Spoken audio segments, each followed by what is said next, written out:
I did a 30-second effort on the AirDyne or a 20-second effort, and then your breathing kind of gets behind after you're done, and you're like, yeah. So the AirDyne is legit, and you're getting a massive. Okay, here we go with another Q&A show. Please email podcast@bradventures.com so we can field your wonderful questions. And today we have a mix of emails and then YouTube video comments that we are keeping track of. And these are kind of fun because almost all of them are really short. I don't know what's up. You're you're watching videos, you're too lazy to write, maybe you're lying down in bed or something. But some of these short quips are interesting to address. And then about half of them I deleted because they weren't full thoughts or questions. So if you're going to comment on my YouTube videos, bring your A game and write something thoughtful. And if it's a question, we'll answer it on the show. So I'll do my best to have fun with some more lengthy email submissions as well as some brief YouTube great questions that will lead to insights that will benefit everyone. So we're going to start off dating back many months. Thank you so much for waiting. Jim writes in and says, I've followed Dr. Maffetone's advice regarding endurance training and have enjoyed listening to your podcast. Recently, Rhonda Patrick and others have promoted high-intensity interval training, citing beneficial evidence from studies. To my understanding, they suggest that if you don't have much time to train, slowing down to establish your aerobic base is not necessary. Can you address this topic? First of all, that might be your interpretation, and it might not be spot on from what the expert is trying to convey. But I do share a strong objection with many of today's thought leaders sharing insights on physical fitness and athletic training without really a background or experience in that realm as either participants or coaches or followers of the athletic scene. And what I'm referring to is where people are spouting the results of scientific studies to tout things like VO2 max training or high intensity interval training as a great catalyst for longevity. And usually, when we hear about VO2 max training in particular, they are mentioning workout protocols like doing 4 times 4 minutes of maximum effort with 4 minute rest in between. So it's 4 times 4 by 4, and that will get you these tremendous fitness benefits. And you'll get to check that tidy little box that you are also you're doing VO2 max workouts. And then there's all this touting of zone 2 cardiovascular exercise. And I greatly appreciate its rise to popularity because, as we know, zone 2 is comfortably paced cardio where you are going up to your fat max heart rate as the limit to zone 2. And fat max heart rate represents the maximum amount of fat calories burned per minute. And when you exceed fat max heart rate, you, of course, burn more calories as you go faster and elevate your heart rate, but you burn fewer fat calories in return for a big spike in glucose burning. So exceeding fat max and drifting into zone 3 and of course, zone 4 and zone 5, which represent pretty high intensity, like anaerobic threshold work at zone 4, and zone 5 would be sprinting. These are really highly stressful workouts where you want to be very organized and focused and perhaps performing a set of intervals, doing it occasionally, and monitoring your effort so that you don't exhaust yourself. So the recommendation, excuse me, to engage in steady state cardio in zone 2 is worthwhile, but it's not some magical zone where, again, you're checking this box and you're, making a little tidy scorecard. And I think what's happened, in my opinion, is we're not giving enough love or attention to zone 1 cardiovascular exercise, which is really comfortable. For most people, this would be walking rather than jogging, or very easily pedaling of the stationary or the outdoor bicycle, rather than going at a pace where you can barely talk. And you see Peter Attia on video saying, I'm talking about zone 2 and I'm almost out of breath, but not quite. And so this is a great zone to train at. That's wonderful advice because most people that are devoted modern fitness enthusiasts are exceeding that fat max heart rate and causing a high risk of breakdown, burnout, illness, and injury when they routinely exercise at a slightly too significantly too stressful of a pace. However, in this fascination with zone two, we mustn't forget about the benefits of zone one. And as we detail tremendously in the book Born to Walk, the evaluation of Eliud Kipchoge's training program. He's the greatest marathon runner of all time, the man who ran a 1:59 marathon, two-time Olympic gold medalist, a legendary Kenyan runner, first on the track and then into the marathon world. He shared his training log with all the world to evaluate, and the coaches and the exercise physiologists have had a field day breaking down the type of training that he does and the intensity levels. And it's been determined that he performs 82 to 84% of his weekly mileage in zone one at a very, very comfortable pace, well below his capacity. He calls it 50% capacity. That's not technically, it's not 50% of a maximum heart rate or anything like that, but it's his description of very comfortably paced running. And so when you think about 50% capacity for almost all runners, that's a brisk walk or a medium walk rather than a jog, pegging your heart rate at the zone two limit if you're devoted, or if you're cavalier, even exceeding zone two. So he does 82 to 84% of his mileage at a very comfortable pace. And I believe it was only around 9% at zone two, and then 7% going up into zones three and four. But he rarely exceeds 80% maximum heart rate, even when he's going hard, being that he's a marathon runner and training for a 2-hour event.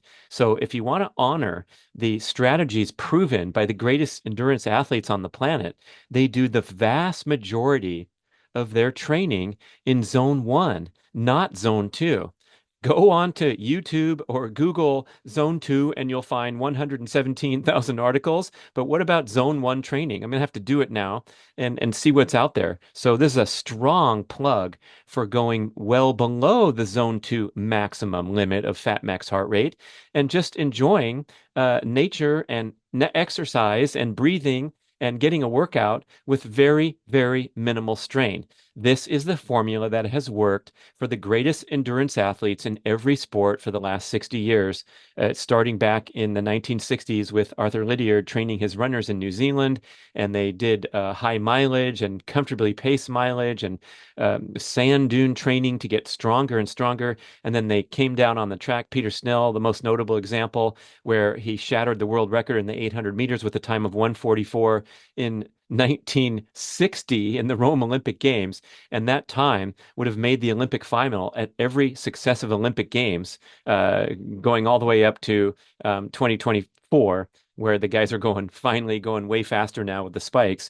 But the breakthrough that he achieved based on his aerobic foundation is something that kind of gets lost in the shuffle when we have fitness promoters telling you that you should go out and do this extremely exhausting and stressful VO2 max workout once a week or whatever, and high intensity interval training delivers phenomenal fitness benefits in a short time, and that zone two is the time when you take it easy. I'm going to try to shuffle the deck there and say that these very strenuous VO2 max workouts are usually too stressful for a casual recreational enthusiast to adhere to. And if you are going to push yourself hard, you want to make these workouts very short in duration and always supported by a foundation of extensive low-level aerobic activity, emphasizing zone one, not zone two. Now, when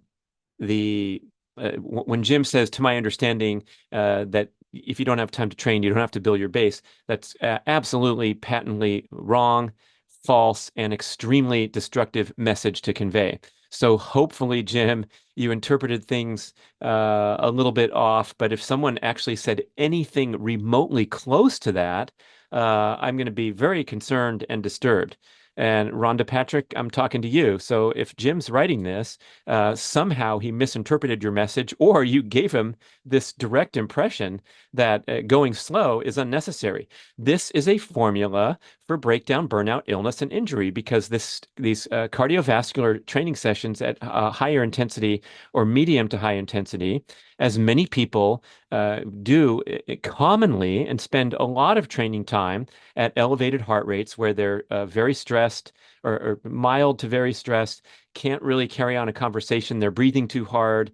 This is an indication that they've shifted over into anaerobic metabolism rather than predominantly aerobic metabolism, and it's very stressful to the body and should only be done occasionally with the foundation of a aerobic base underneath.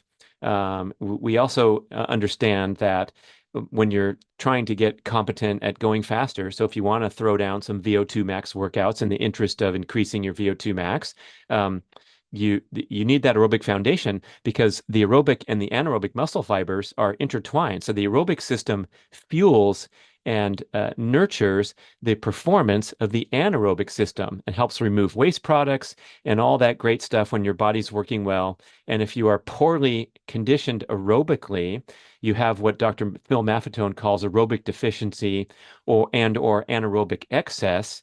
You will be sort of a crash and burn type performer where maybe you can even run a 5K at a fast pace, but overall, your conditioning deficiency will show up in a pattern of recurring injuries and exhaustion and burnout.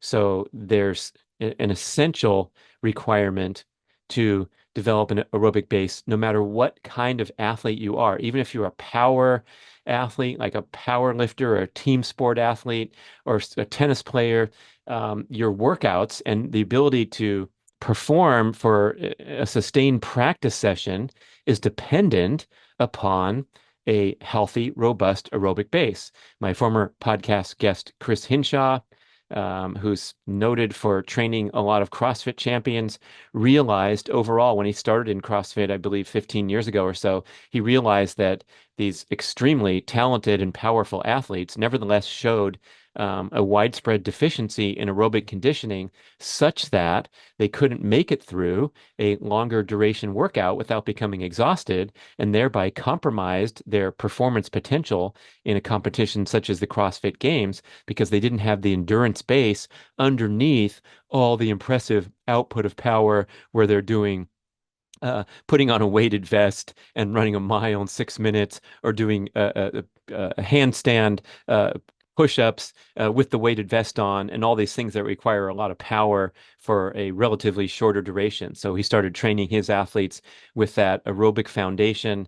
Supporting when they go into the gym and do the rope climbs and the box jumps and all that hard stuff. So every athlete needs an outstanding aerobic conditioning base. Also interesting from exercise physiology research, this is going to blow your mind.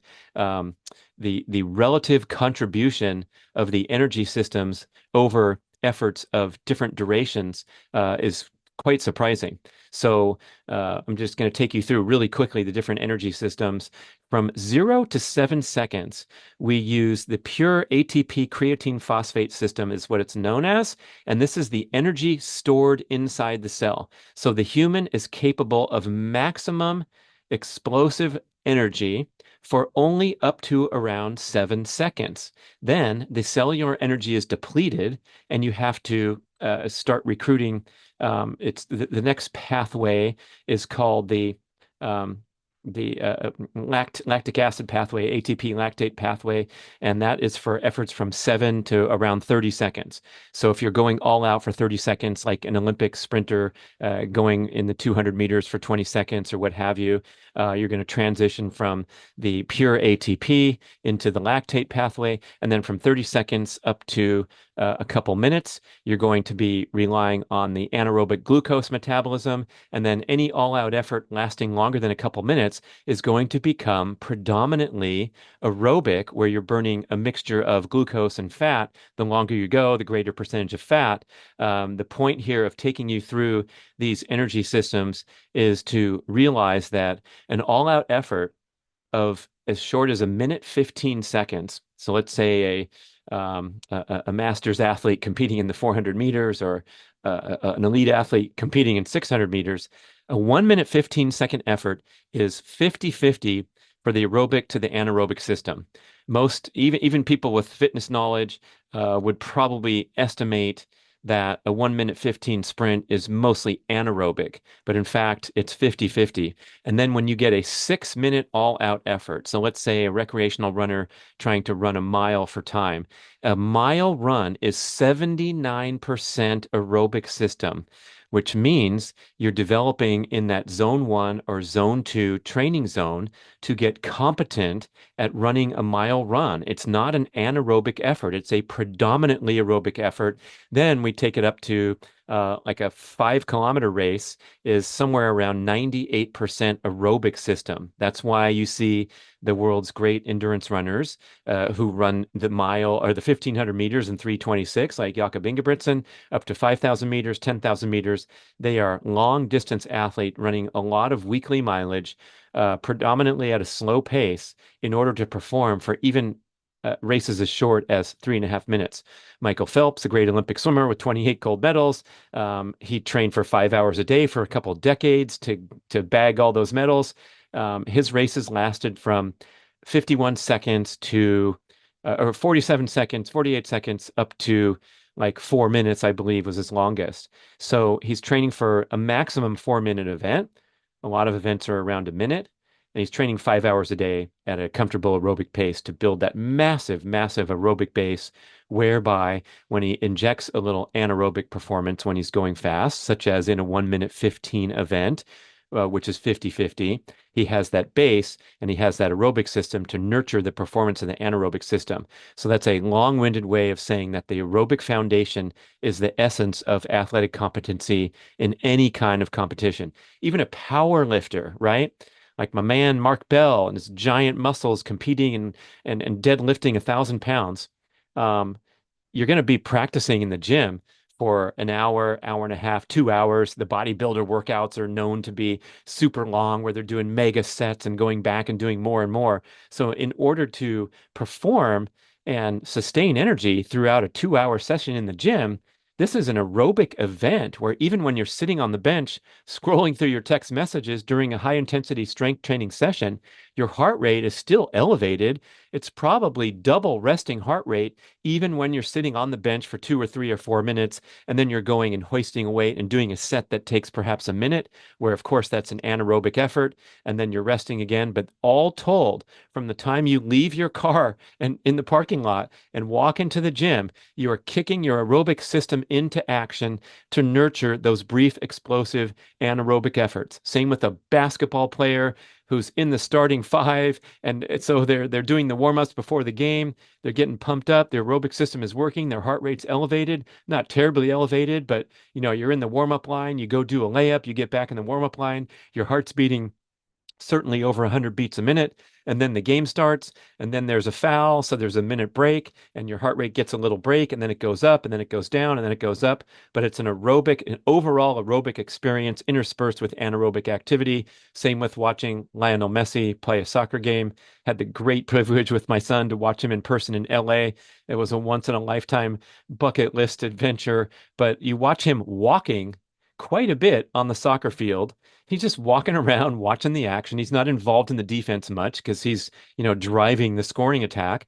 But then at the right time, with his tremendous knowledge, he'll take off on a dead sprint and get the ball and perform his artistry and slam in a goal or an assist. And then interspersed with that amazing explosive performance is a lot of walking over the course of the 90-minute game. All right. Enough on that, huh? You got that point. Yes, the aerobic system is essential, and you train that at comfortable heart rates. Luke writes in, he says, Brad, I've been sprinting 2 to 4 times a month for about 6 months. I've already incorporating more rest than I thought I ever would. But um, this would put me at an 8 to 10 minute rest between sprints when I'm doing 3 to 4 sprints. How often do you think I should be sprinting? And I want to be carefully incorporating this to avoid injury. So it sounds like he's taking quite extensive recovery in between the sprints. And the better you get at it, the more serious, you're going to need longer recovery periods in between true sprinting. My guest, Lion Martinez, on the show, the world record holder in the Masters 45 and over, 100 meters, running a sensational 10.79 at the age of 45. he was the one who quoted that recommendation of resting 1 minute for every 10 meters sprinted. So even a simple 60-meter sprint, which is one of my favorite workouts, doing a set of 3 times 60 meters, 9 total sprints of 60 meters. I'm not quite taking 6 minute rest between those. I don't think I'm as strong and explosive and powerful as Lion is in his longer rest periods, but I hope to get there someday. But you need to take a lot of rest in order to deliver a truly explosive effort. And I think a lot of athletes get mixed up or confused about the difference between a true sprint session and a high intensity interval training session where you are training the body to perform on short rest periods and buffer lactic acid that's still in the bloodstream when it's time for your next effort. And by doing so, you improve your anaerobic threshold because lactic acid buffering is a key factor in boosting anaerobic threshold performance. But sprinting is sprinting. And that's why I mentioned that first energy system, the ATP creatine phosphate system, can only perform for around 7 seconds of all out. And then you're not truly sprinting if you go longer than that. As I recommend sprints between 10 and 20 seconds, I'm giving sort of the balance between a truly explosive all-out sprint and the beneficial training effects of sprinting for 10 seconds or 15 seconds or 17 seconds or 20 seconds, especially low or no impact. So if you're sprinting on a stationary bike, 20 seconds is appropriate because you're going to be ramping up your pedaling for a couple seconds. There's no impact, so it's easier to recover from. But when you're out there sprinting on flat ground, I favor sprinting only for around 10 seconds to truly develop that speed, and then taking those luxurious rest intervals, the term coined by Dr. Craig Marker, former podcast guest, and also emphasized by Lion Martinez, that 10 every 10 meters, you take a minute rest. That's very, very luxurious. But Luke also asked, how often do you think I should be sprinting?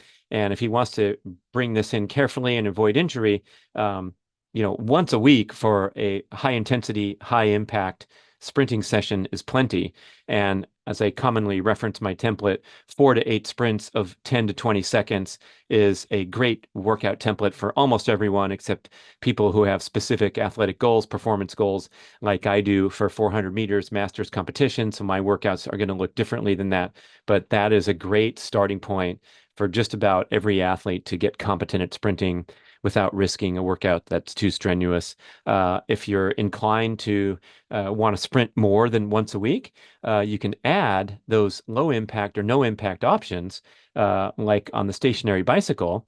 And my former podcast guest and Olympic heptathlete, Shari Hawkins, describes how 2 times a week she jumps on the stationary bike, saving her legs from further impact trauma because she has to practice for long jump and javelin throw and high jump and hurdles. But she's getting that cardiovascular system ramped up with a challenging sprint workout without having to worry about the effect on the musculoskeletal system. So if you want to sprint more, mix and match the high impact sprinting with low or no impact sprinting.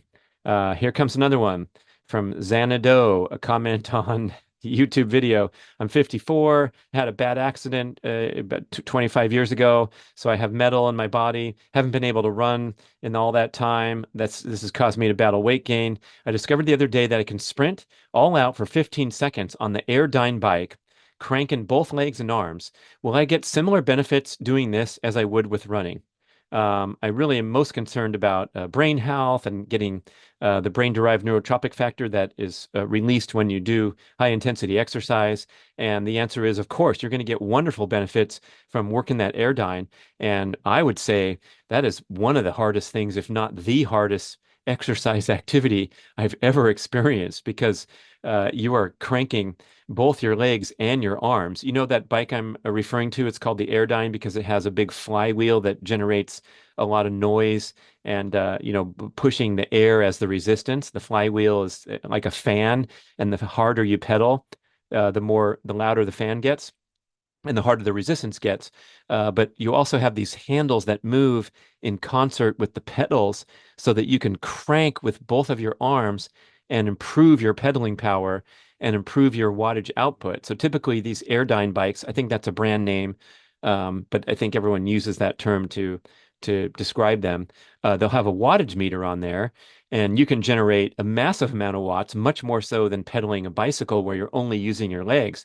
However, because you are asking your major muscle groups of the upper body and lower body to perform at the same time, this effort is absolutely brutal. I remember doing these at my physical therapy PT Revolution in Lake Tahoe at 6,200 feet elevation and not realizing how difficult it was and getting a little behind myself with that high altitude effort.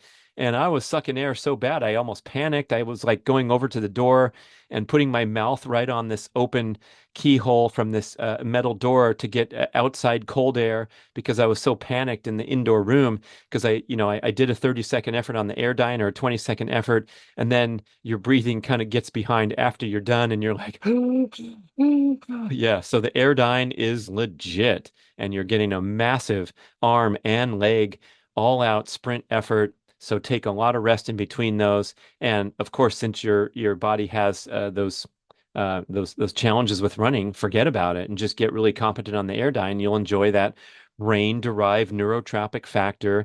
The Harvard Dr. Rady says this is, quote, miracle grow for the brain. And so the research is compelling that when you engage in high intensity athletic training, you get a renewal, regenerating effect for the brain neurons and even build new circuitry and new neuronal function thanks to the stimulus of exercise. So mind and body work together. Sprinting is good for the body and for the brain.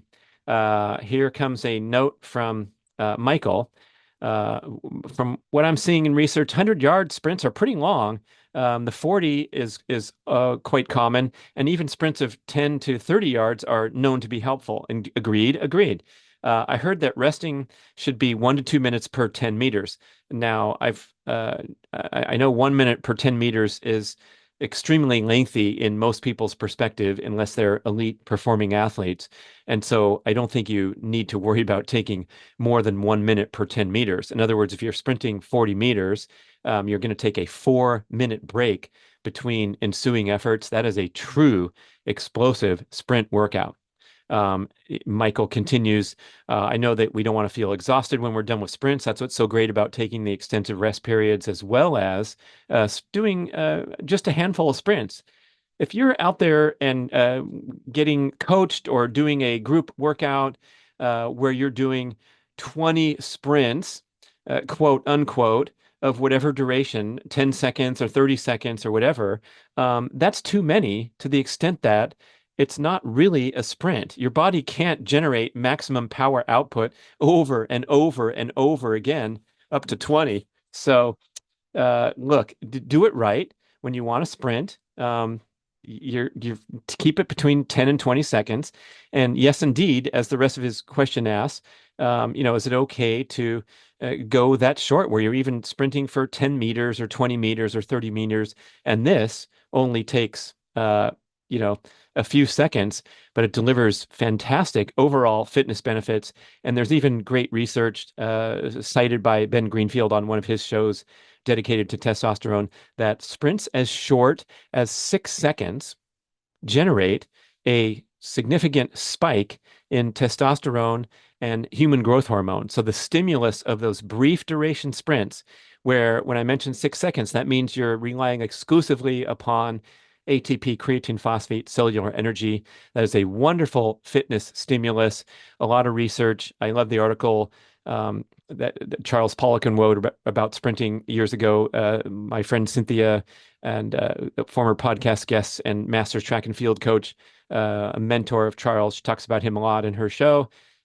He says that sprinting delivers a return on investment and fitness adaptations that are vastly superior to workouts lasting 6 or 10 times as long. So you can go hike for an hour, and that's a wonderful fitness and health boosting activity. But if you do a 10-minute sprint properly, you're going to have more fitness benefits and more adaptations from that stimulus than things that are much longer. So now we go on to Donna from Kona. Hey, I know another Donna from Kona. That's interesting. She says, Brad, eat breakfast or don't eat breakfast? Which is it? And right now, you're pinning me to the corner here. Guess what I'm going to say? I'm going to say eat breakfast. So we've had a lot of talk and fascination with the health practices of fasting, or it's often called intermittent fasting. I hate that because it's an oxymoron. I mean, fasting is fasting, right? You're either eating or you're fasting. So what's intermittent fasting? I just call it fasting now. So if you're familiar with the term intermittent fasting, I hereby command you to change it to just fasting. So we've heard about fasting, time restricted feeding, um, practices like that that deliver vaunted health benefits and very highly validated. When your body's in a fasted state, it works with maximum efficiency. So cell repair, anti-inflammatory processes, antioxidant boosts, all those things kick into gear from fasting. But as detailed really nicely by Jay Feldman on his 4 shows on the B.rad podcast, fasting is a fasting prompts stress mechanisms in the body. So it should be acknowledged as a stressor, and the benefits that it prompts, like the antioxidant, cell repair, autophagy, um, uh, uh, anti-inflammatory, all those processes are prompted by the stress of fasting. Now we have to get out our scoreboard and keep track of all the stressors that we experience in general everyday modern life and take care not to overload the stress side of the scale by adding fasting to an already hectic, high stress life, particularly when you're trying to perform and recover from challenging workouts. So I have changed my tune over the years to where I used to kind of routinely fast or not eat much food in the morning hours and then start my meal and really nutritional focus at midday. And now I go out of my way to start every day with a giant B.rad protein super fuel smoothie, where I have the wonderful product that we have had such a great response to. So if you're interested in getting the very best protein on the planet, please visit us on Amazon, or you can visit us at bradnutrition.com and order direct. We have some perks like buy three, get one free. But the B.rad whey protein super fuel with creatine boost is the best product on the market and the cleanest product on the market. And I say that with great confidence and appreciation for all the people involved that help us bring this to market. So, a protein smoothie, really, really important first thing in the morning.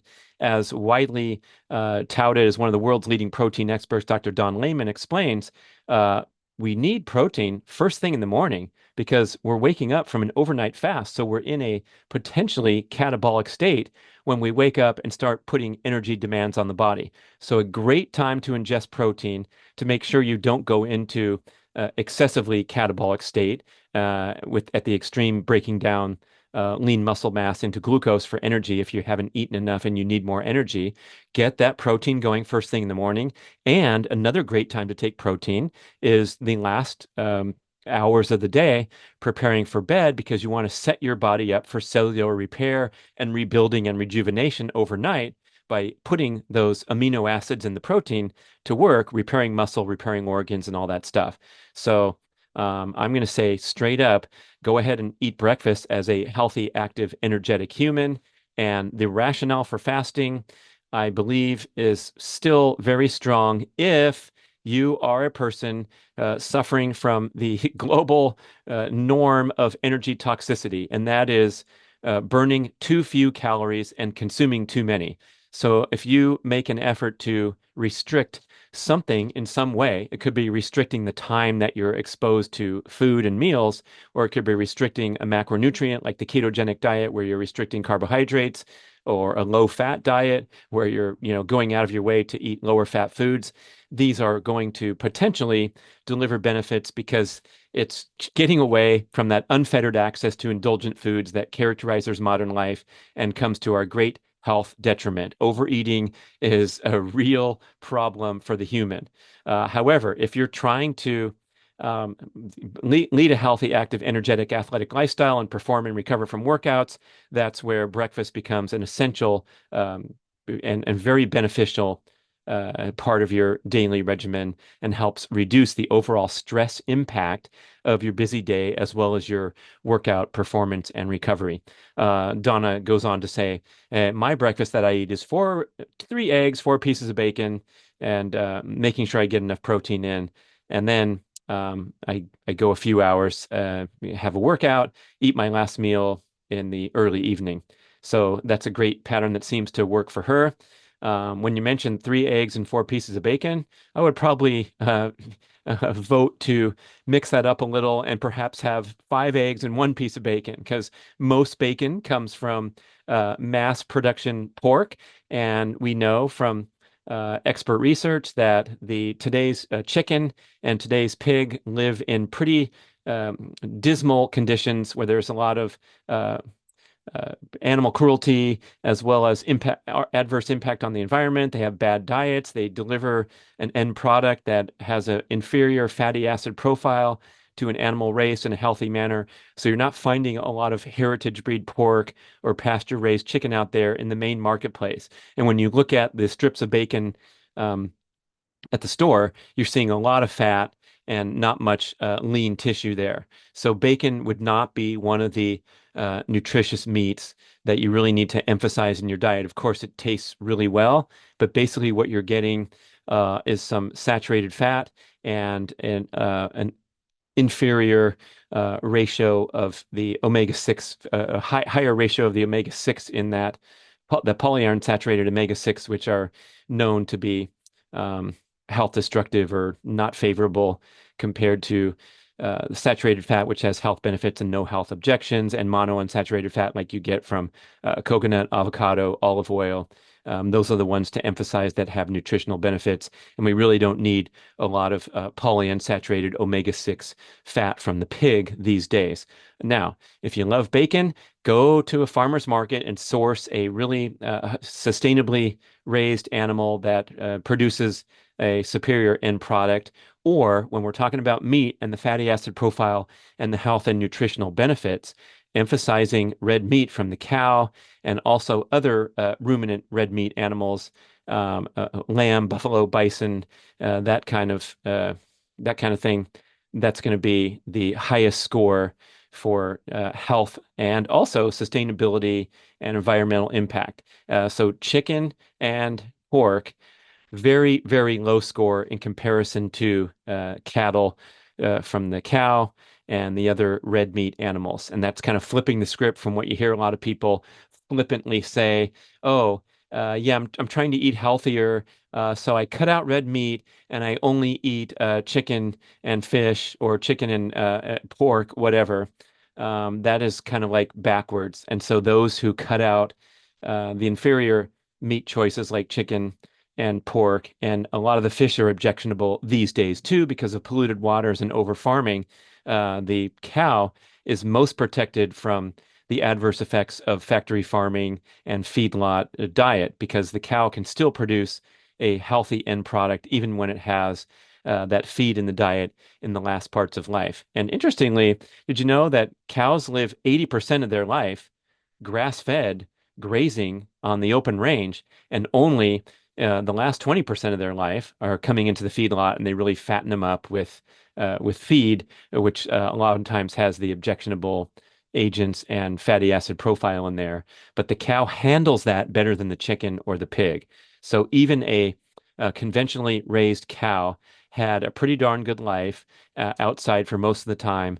And then at the end, we gave them some food to fatten up and maximize profit. And of course, if you can find the truly 100% grass-fed cattle, then you're eating at the very highest quality and the most sustainable and best sourced red meat. So red meat is number one, and chicken and pork are a distant second, especially when you consider if you have morality and concerns about your impact on the animal kingdom, realize that um, to consume an entire cow, the way that the average red meat intake is for the average person would be at a pace of around 8 years. So it's going to take you 8 years to eat one cow, to sacrifice one animal to sustain one human for 8 years. When it comes to a chicken, we eat at a pace of one chicken every 2 weeks or every 3 weeks. So we're sacrificing hundreds, thousands of chickens if we're on that chicken game rather than the red meat game,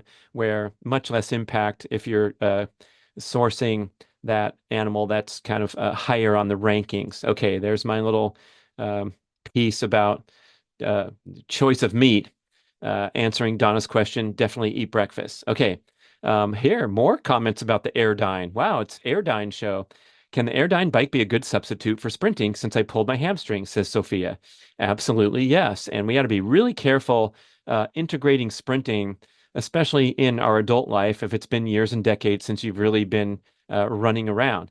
And so I really recommend a careful progression, starting with sprinting with no or low impact options. I'm talking about the rowing machine. I'm talking about the stationary bike, the AirDyne bike, um, swimming in a swimming pool, and then the transition would be to what we'll call low impact, which could be sprinting up stadium stairs or up a staircase in a building or up a steep hill.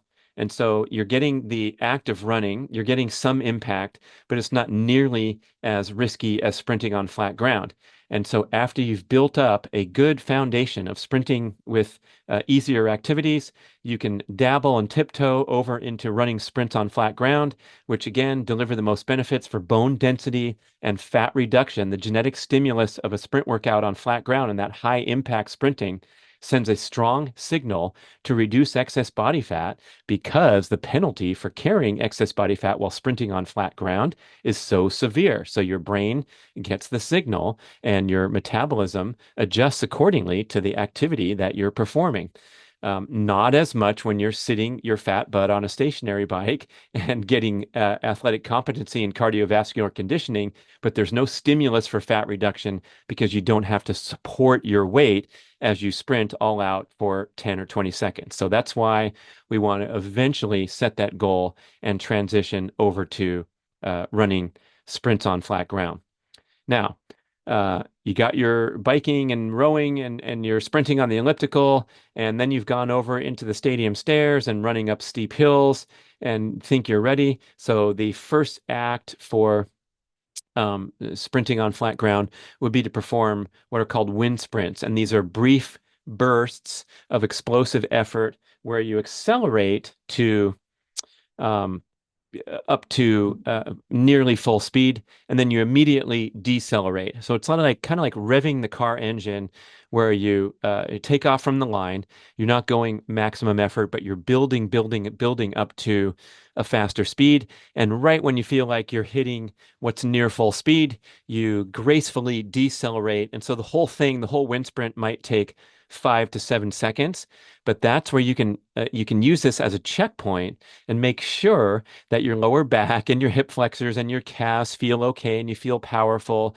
And then if you do a few workouts where you're just doing the sprinting technique drills and some wind sprints and package that and go home without doing what's often called a main set, where you're counting like 4 times 80 meters is today's workout. All you're doing is the difficult drills and the wind sprints. You'll be looking good and building up great competency to the point where you can throw in someday a main set, like the workout I mentioned, 3 times 60 meters or whatever interests you. But yeah, the AirDyne bike can be a wonderful substitute where arguably you can perform more efforts and more frequent efforts because of the lack of impact trauma. And so, like the other person that wrote in that had the accident many years ago, and so they can't really run anymore, they can become a fantastic AirDyne sprinter and be good with that. Okay. Um, Grandma Patriot writes in on YouTube, what a beautiful dog. I think she was looking at my dog Ellie Mae on one of the videos. And she says, I'm new to this idea of carnivore feeding for dogs. So, where do you think I can get legitimate info on starting out a puppy on this type of diet? I put in a lot of sardines into the dog's food every day, and I mix it with other meat. Is that okay? Uh, it's a great subject, and I've only come to appreciate this in recent years that the dog is a carnivore. So, descending from the wolf, this animal is intended to eat meat and meat only as its biological imperative. Humans, as we've often heard and argued about, we're omnivores, so we are capable of eating both plants and animals. And the relative contribution and ratio of each depends on where we live, what time point in history, and all that. But humans can survive on only plants, as we've seen from modern day plant-based eaters. Humans can survive on only meat, as we've seen from modern day carnivore eaters, or research on the Inuit and people that had little to no carbohydrate in the diet. So humans are very adaptable and we can handle salads, we can handle kale smoothies, and we can handle big steaks and all that.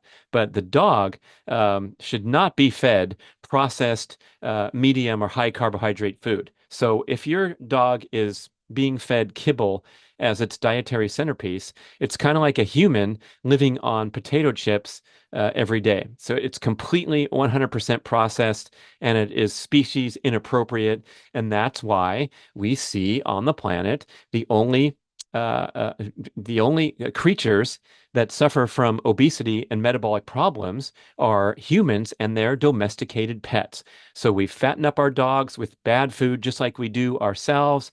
And it's a tragic um, occasion for the dog who has no choice what they're eating and could easily be transitioned to a more species appropriate food without feeling sad and depressed and deprived like a human might when trying to clean up diet. So I recently purchased some test food kit from this website called We Feed Raw. I have no association with them, and but they have really nice commentary on how to feed the dog and how to transition the dog over to a more meat-based diet. Unfortunately, my dog's 13 years old and she's very picky, so she has a hard time like switching over to a different food. And been trying to find something that she likes, and then one day she'll like it, and the next day she won't. So I know it's really tough to get the dog transitioned over to the optimal diet. But if you have a puppy, oh my gosh, what a great opportunity to give that dog the species appropriate carnivore diet. And oh, now that you heard this show, you're going to go report back to your vet, and your vet's going to say, oh no, the dogs need the pea and rice formula that you can get from Science Diet. And so go buy this expensive kibble rather than the cheap kibble. A veterinarian is not a resource for nutrition, as might be someone who is deeply immersed into canine nutrition, especially especially with the paleo inspired theme where we're trying to identify the evolution of the modern dog and what the species appropriate diet is. So be careful just listening to a veterinarian who is trained to care for the animal when it has illness and disease, just as you are going to be careful taking dietary advice from a physician who has been trained in disease care and illness and treatment rather than nutrition. Um, Dr. Casey Means doing a great job with her number one best-selling book, Good Energy. She's a product of the traditional medical system, and she's calling them out as not knowing anything about supporting health, wellness, and disease prevention because that's not the training that we have for Western medicine physicians. We want those people ready and waiting when we suffer from illness, disease, and setbacks, and we need to go get some foreign growth cut out of our abdomen or what have you. That's great, but be careful where you take advice and where you get your information, and do some research and perhaps learn more about what's a species appropriate diet for a dog. I've talked to a lot of paleo inspired dog eating experts, and they do say that throwing in some plant foods can be beneficial for regularity of elimination, so the dog can get fed pumpkin if they're having trouble. Sweet potatoes is also in that category. I've been told by Nell Stevenson, author of Paleoista, ground up eggshells will help the dog get a shiny coat. I've also heard about throwing in some blueberries and some Greek yogurt for digestion to help the modern dog. But the centerpiece of the dog diet should be raw or lightly cooked meat. And do what you can to help your dog transition and enjoy a new food. I haven't thought about starving my dog for 3 days when she turns her nose away and walks away from the bowl I present her. I usually go back and give her a little bit of her expensive kibble or things that she's been accustomed to eating. But it would be a great goal to transition your dog to a more meat-based diet. Okay, I told you there were some quick hits on YouTube, so here we go. Regina says, "Can sprinting work for people with exercise intolerance where they crash after walking?" I don't know. What do you think, listeners? I would say absolutely not. So when you're talking about performing high intensity exercise, you want to feel healthy in general everyday life. And I really appreciate you asking this question, Regina, even though it's simple and short, and people might scoff and saying, "Of course not." It is really important to address this. So when you are contemplating a challenging workout, you want to feel alert, energetic, motivated, excited about doing that, and feeling fine at rest in order to put your body through the challenge of a difficult workout. And if that's not happening for whatever reason, you're going to delay or postpone that workout until you feel great and chomping at the bit when you're at rest. Makes sense? Pretty simple, but definitely worth reflecting upon and emphasizing. So when you write in that you crash after walking, we're talking about either an acute or a chronic illness that you want to get handled before you go thinking about anything stressful of a remotely stressful nature when it comes to exercise. And that also brings up an interesting point about walking because walking is sort of the key to recovery and health. And it is so minimally stressful that it can be considered anabolic and instead of a catabolic, which is almost all other forms of exercise. Um, so we walk when we're trying to recover from surgery or childbirth or a bout with a chronic illness, I mean, acute illness. So walking is always the foundation, even when you're not feeling great, to try and uh, improve energy and mood and everything else. So crashing after walking, we're talking about a huge problem, and that's why sometimes it's tough to engage with a quick YouTube comment. I can't comment anymore, but I'm very concerned about someone when they say they crash after walking. Unless they're doing Olympic race walking, where those guys are going a 6 minute mile and change for 30 kilometers or 50 kilometers. Pretty amazing. Um, Dee Bradford commented on my video where I was talking about hematocrit and thick viscous blood being a red flag for adverse health, especially in aging males. Mike Mutzel has a great YouTube video about the dangers of a high hematocrit and the recommendation to go and give blood immediately because thick, sludgy blood is a sign of health dysfunction. Indeed, this is the same thing that elite endurance athletes do with doping is to increase their hematocrit, to increase their red blood cell carrying capacity and perform better climbing mountains in the Tour de France or setting records in long distance running. But for the average citizen, getting that hematocrit up too high is something of extreme concern. And you want to go and give blood because that'll it'll temporarily reduce your hematocrit, but your hematocrit will build back up over a 6 week period. And that's when you got to be concerned with what are the adverse lifestyle practices that are causing me to develop this thick, sludgy blood. Another comment on YouTube from Angela. Wait, did you say eating wild-caught salmon? Please limit the fatty fish. They have omega-3s that are very unstable outside and inside the body. Yes, indeed. Omega-3s are even worse than omega-6s. Many of us might shake our heads thinking that this comment is ridiculous. But Jay Feldman on the show was explaining in detail how the omega-3s and the omega-6s omega-6s are less stable than, for example, a saturated fat where all the hydrogen sites on the molecule are saturated. That's why the term saturated is used to describe that type of fat versus the polyunsaturated fats and the monounsaturated fats, which are by chemical definition less stable to heat, light, and oxygen. So omega-3s are indeed unstable, and that's why when you go and buy omega-3 pills, they are typically in a black bottle or they come in the refrigerated section of the health food store, the really high quality products. You also have to take them relatively quickly or they can go rancid inside the bottle. And when they go extremely rancid, you can kind of smell the rancidity of the oil. So these are indeed unstable molecules, but there's a tremendous amount of controversy, which I'm not going to get into at all, about whether omega-3s have tremendous, wonderful health benefits or they're potentially risky.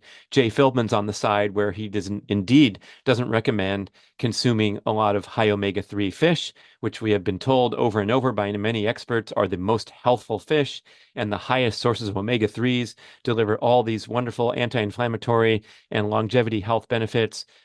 Personally, listening to both sides and getting a little confused about it, like probably many of you, I don't go out of my way to load up my diet with a ton of omega-3s. And when it comes to animal products, I am strongly emphasizing grass-fed red meat and de-emphasizing things like chicken, pork, and even the fish family in general. But if I'm going to eat fish, I will source a wild caught salmon, indeed a high omega-3 fish, and I'll eat those sparingly. I'd say perhaps less so than I have in prior years, but I still feel like they have plenty of health benefits.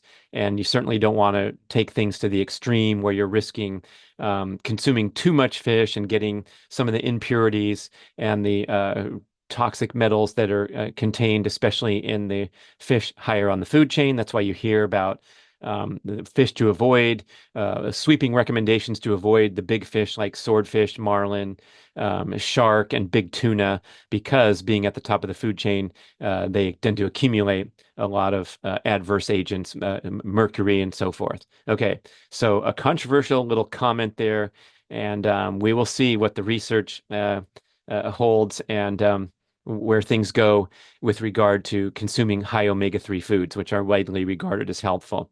Here's another YouTube comment. Uh, Says, I'm so happy to be done with all the damaging diets. Thank you for highlighting the points from Jay Feldman, where he's advocating for um, high nutrient density diet and full cellular energy status at all times. That is, avoiding things like fasting and macronutrient restriction in favor of fueling the body appropriately for an active, energetic lifestyle. These restrictive diets never seem right to me. And if our ancestors had more food, they would have eaten it and probably lived longer. That's an interesting point. And that's right. If our ancestors had unlimited food, they definitely would not have engaged in intermittent fasting or anything of the sort. They would have been fully fueled and had that full cellular energy status. And in the cases where our ancestors really were struggling and dealing with these harsh winters of minimal calories and going into ketosis and huddling up and just trying to make it and survive until they could get their next meal, definitely they arguably would have been better off getting a nice, consistent source of food. Of course, we're overdoing it now with our unfettered access to indulgent foods, I like to say, but it's an interesting point about our ancestors. Now, one thing when we keep referring back to what ancestral life was like, and I don't hear this discussed enough, so I'm really pressing this point and thinking about it more in recent years, is we don't really know, and we can't make a sweeping statement of what ancestral life was like. Some of our ancestors probably had it really good. And they sat around in the sun on rocks, relaxing, and then tending to their fish nets where they had abundant resources and abundant access to the high omega-3 fish that helped fuel brain growth and help us evolve to become the smartest and top predators on the planet, right? So some of our ancestors probably just had the good life because they found great resources and hung out there, and then others had to deal with those harsh, dark, freezing cold winters, lack of calories, going into ketosis, surviving with these body mechanisms getting fine-tuned and allowing us to survive. But conditions might have been drastically different wherever they were on the globe and whatever time frame. Okay. Uh, Racing through some of these YouTube comments. One of the videos titled Unveiling Hidden Stress in Long Distance Running. And Ian writes in, the whole point of working out is to cause stress spikes to your system. Okay, great comment. I agree. What I'm talking about is causing too many stress spikes to your system on a regular basis. So back at you with a quick quip. How about that? Here's another comment from Quill 5 on the show titled Relationship Wisdom from Dr. John Gray. And Quill 5 says, "You're 100% right. I've seen this thing happen in real time. Even with myself, I notice I'm about to get angry. And if I just hold on and think about it and relax and take a second, then I'm able to respond instead of react." All right. Thanks for watching the video and taking John Gray's advice into real life application, taking that breather and responding instead of reacting. Here's another one from Chad. "I love your message, energy, podcast, outlook on life. I appreciate how you've taken care of yourself and accept aging gracefully, and not trying to biohack the crap out of everything." All right, great comment. Indeed, I think it's easy to get carried away with strategies that could be characterized as biohacking. You hear Mark Sisson talk about that term, and he has a discernible adverse reaction to even the term biohacking because they think it's taken to the extreme these days. Especially, I agree when it comes to like expensive protocols, regimens, things that you put in your body, supplements, and people can easily feel intimidated, missing out, outside of their budget, and frustrated that they're not keeping pace with guys like Brian Johnson, the bionic man that spends $2 million a year on his health care, or LeBron James, for that matter, who is reported to spend $1 million a year on his athletic training, health, and peak performance. So there's so much you can do on a very minimal budget or things that have no budget impact. And I really appreciate all of us who focus on the simple, basic things rather than getting too far down into these rabbit holes where it really becomes kind of hobby rather than a true health regimen or health initiative. It's just sort of dabbling in fun stuff and reporting back about it. And it definitely doesn't have a necessary place in the life of the average active, busy person that's got a whole bunch of other stuff to attend to. Okay, let's do one more, and then we'll save the rest for another Q&A show, and hopefully you'll contribute in the meanwhile, emailing podcast@bradventures.com. Here's James commenting on overtraining during workouts. Brad, I agree that it's it's possible, and I know I've overdone it. When I take a walking warm up and then I start to jog and my heart rate jumps 20 to 30 beats, I realize that it's a little too much. And what I realize subjectively is when my motivation to get out there is kind of flagging, that's when I realize I'm in an overtraining pattern. I love running, hiking, biking. So when I don't feel like it, it's a good sign. I realize that I'm overstressed and need more rest. All right, great comment. Thanks a lot, James. And thanks all of yous for listening, watching. Hope this stuff is valuable, and I look forward to engaging further and seeing what you got. So bring your A game, send a nice comment. You can comment on the YouTube videos at the Brad Kearns channel or email directly podcast@bradventures.com. Da-dum-dum-dum.